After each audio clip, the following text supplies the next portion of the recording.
হে জগতবাসী, আজ আমি শামীম আলী চিশতি আপনাদের সামনে আরও একটি আলোচনা নিয়ে আসলাম।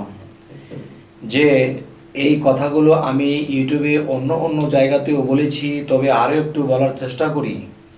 সেই কথাটি হলো, সর্ব ইবাদতের আগে আমাদের নিজেকে চিনতে হবে। তাই বলা হয়েছে যে মান আরাফা নাফসাহু ফাকাদারা রব্বাহু।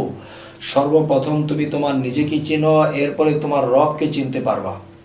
তাহলে এখন কথা হলো যে আমি কে, আমার পরিচয় কি, এটা আমি নিজেকে চিনি না। জন্মান্তরে আমি নিজেকে হারিয়ে ফেলেছি। এখন আমাকে চিনতে হলে মুর্শিদের কাছে যেতে হবে। এখন মুর্শিদের কাছে গিয়েছি, এখন মুর্শিদের কাছে গিয়েও আমি এই জিনিসের পরিচয়পত্র পাইনি। তখন দেখা গেছে যে আল্লাহ বলেছে বা হযরত মুহাম্মদ সাল্লাল্লাহু আলাইহি সাল্লাম বলেছে, শিক্ষার জন্য যদি তোমাকে চীন শহরে যেতে হয় তুমি সেটাই যাইও। তাহলে এখন কথা হলো, কাগজের মধ্যে কোরআন লিপিবদ্ধ করা আছে। এই কাগজের মধ্যে কোরআন আল্লাহ দিয়েছেন। এখন এই কোরআনটাকে আমাদের পড়ে পড়ে বুঝে নিতে হয়। এখন দেখা যায় এই কোরআন আমরা সারা জীবন পড়তেছি, কিন্তু এই কোরআনের মধ্যে কোথায় কি করতে বলা হয়েছে কিন্তু দেখা যায় সেটা আমাদের বোঝা হয় না বলে আমাদের এই কাজগুলো করা হয় না।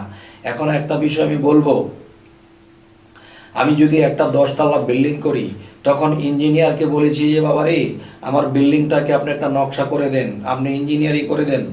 তখন সেই ইঞ্জিনিয়ার কি করলো, আমাকে একটা নকশা করে দিল। আমাকে একটা নকশা করে দেওয়ার পরে এখন একটা কাগজ, অনেক বড় নকশা, কোন জায়গায় কিভাবে হবে সমস্ত কিছু নকশা দিয়েছে। এখন দেখা গেছে যে এই নকশাকে আমি পড়ি, নকশাকে আমি দেখি, এই নকশাকে আমি সব সময় আমি হাতে হাতে দাগ দেই, সাথে সাথে দেখি, হ্যাঁ, এবং সুনজর করে দেখি, সুন্দর করে বোঝার চেষ্টা করি। কিন্তু এরা এই নকশাকে সারা জীবন দেখলাম আর বোঝার চেষ্টাই করলাম, কিন্তু এই নকশা সারা জীবন দেখেই গেলাম, কিন্তু এই নকশাকে দেখিয়া যে কিভাবে আমাকে বিল্ডিংটা তুলতে হবে এটা আমি কখনো করি নাই। তাহলে কোরআন শরীফটা আল্লাহ আমাদেরকে নকশারূপে পাঠিয়েছেন। এখন এই কোরআনের মধ্যে যেভাবে করতে বলা হয়েছে সেভাবে আমরা যদি করতে পারি, তাহলে আল্লাহ বলেছেন যে মানুষ বান্দা থেকে বন্ধুতে পরিণত হয় এবং সেই বন্ধুদের কোনো ভয় নেই, বন্ধুরা চিন্তিতও হবে না, এই কথাটা কোরআনের। তবে এই কোরআনের মধ্যে যে নকশা বা যেই ধরন বা যেই কায়দা কানুন আমাদেরকে দেখানো হয়েছে, এখন শুধু পড়ি আর বুঝি, কিন্তু এই মতে আমরা কোনো কিছুই করি না। তবে দেখেন, যদি ইঞ্জিনিয়ার একটা 10 তলা বিল্ডিংয়ের একটা ম্যাপ যদি করে দেয় কিংবা একটা ড্রয়িং করে দেয়, তবে এই ড্রয়িং করা বিল্ডিংয়ের মধ্যে কিন্তু আমার আপনার থাকা সম্ভব না। তবে এই ড্রয়িংটা দেখে আমাদের একটা বিল্ডিং তৈরি করতে হবে, এরপরে সেটা থাকার যোগ্য হবে। তো এখন বলতে চাচ্ছি যে আল্লাহ যে ড্রয়িং, আল্লাহ যে কোরআনের মধ্যে যা বুঝাইতে চাইছেন, যা করতে বলেছেন, তা আমাদের বোঝা হয় না বলে আমাদের করা হয় না।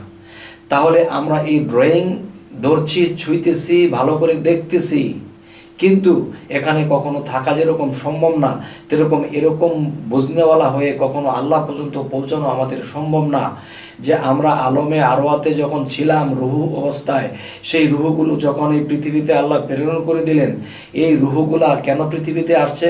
আল্লাহ কোরআনে একটি জায়গা বলেছে, ওয়াল্লাযী খালাকাল মাউতা ওয়াল হায়াতা লিয়াবলুওয়াকুম আইয়ুকুম আহসানু আমালা ওয়া হুয়াল আজিজুল গাফুর। আল্লাহ বলতেছে যে এই পৃথিবীতে আমি মানুষ সৃষ্টি করিয়াছি পরীক্ষা করার জন্য, তোমাদের মধ্যে কে কর্মে উত্তম, তিনিই পরাক্রমশালী এবং ক্ষমাশীল।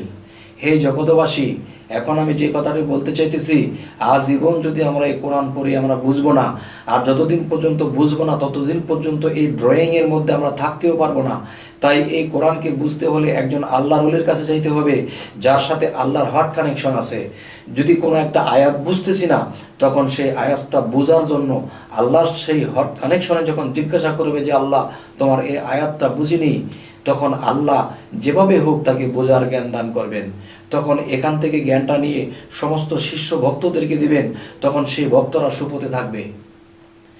এই জন্য বলি, কাগজে একটা কোরআন, দেহের মধ্যে একটা কোরআন, রুহে ইনসানিয়াতের মধ্যে একটা কোরআন।